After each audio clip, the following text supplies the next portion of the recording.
আপনাদের সঙ্গে আছি এএস আজাদ, ঢাকার গণমাধ্যম কর্মী। দেখুন, জুলাই সনদে স্বাক্ষর হয়েছে। এখন এই জুলাই সনদ বাস্তবায়ন কিভাবে হবে সেই পরিকল্পনা নিয়ে এখন জাতীয় ঐকমত্য কমিশন কাজ করছে।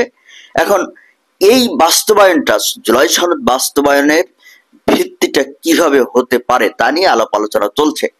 একটি খসড়া তৈরি করা হবে এবং এই কাজটি শিগগির করা হবে বলে ঐকমত্য কমিশন সূত্রে জানা গেছে। তারা বলছে যে সনদ বাস্তবায়নে একটি বিশেষ আদেশের প্রয়োজন হবে। এখন আমরা দেখি এই বিশেষ আদেশ কিভাবে বাস্তবায়িত হতে পারে।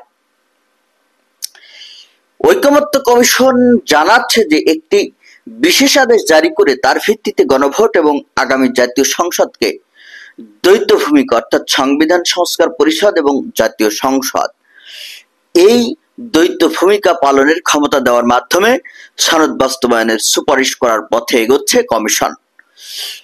এটিকে ভিত্তি করে একটি পূর্ণাঙ্গ এবং সুনির্দিষ্ট সুপারিশ তৈরির কাজ চলছে। কমিশন মনে করে জুলাই সনদ বাস্তবায়নের জন্য শুরুতে একটি বিশেষ আদেশ লাগবে। এই আদেশে কি কি থাকবে এবং আদেশের ভিত্তি কি হবে তা সুনির্দিষ্ট হওয়া প্রয়োজন। তা না হলে রাজনৈতিক দলগুলো সন্তুষ্ট হবে না। এখন এই বিষয়ে গতকালের বৈঠকে কিন্তু ঐকমত্য কমিশনের একটা বৈঠক হয়েছে। সে বৈঠকেও কিন্তু কথা উঠেছে। বিশেষজ্ঞরা প্রাথমিকভাবে কি মনে করছেন? তারা মনে করছেন যে গণঅভ্যুত্থানের মধ্য দিয়ে মূলত এই সরকার ক্ষমতায় এসেছে। সেই হিসেবে বিশেষ পরিস্থিতিতে গণঅভ্যুত্থান বা জনগণের অভিপ্রায়ের মূলে অন্তর্বর্তী সরকার এই বিশেষ আদেশ জারি করতে হবে।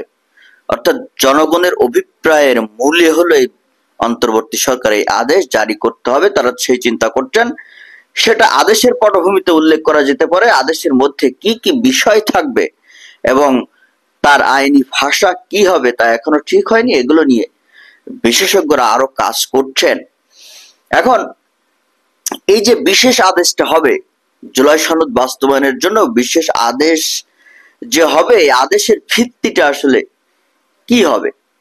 এই আদেশ হবে, কমিশন সূত্র জানাচ্ছে যে এই আদেশ হবে গণভোটের ভিত্তি। আদেশে বাস্তবায়নের প্রক্রিয়া উল্লেখ থাকবে, কিন্তু গণভোট পরিচালনার জন্য আলাদা একটি আইন বা অধ্যাদেশ প্রয়োজন হবে কিনা সে বিষয়টি নিয়েও পর্যালোচনা চলছে। সনদ বাস্তবায়নের যে আদেশ জারি করা হবে তার নাম কি হবে তা এখনো ঠিক হয়নি। তবে এটি হতে পারে যে জুলাই সনদ বাস্তবায়ন অধ্যাদেশ, এরকম নামটা হতে পারে।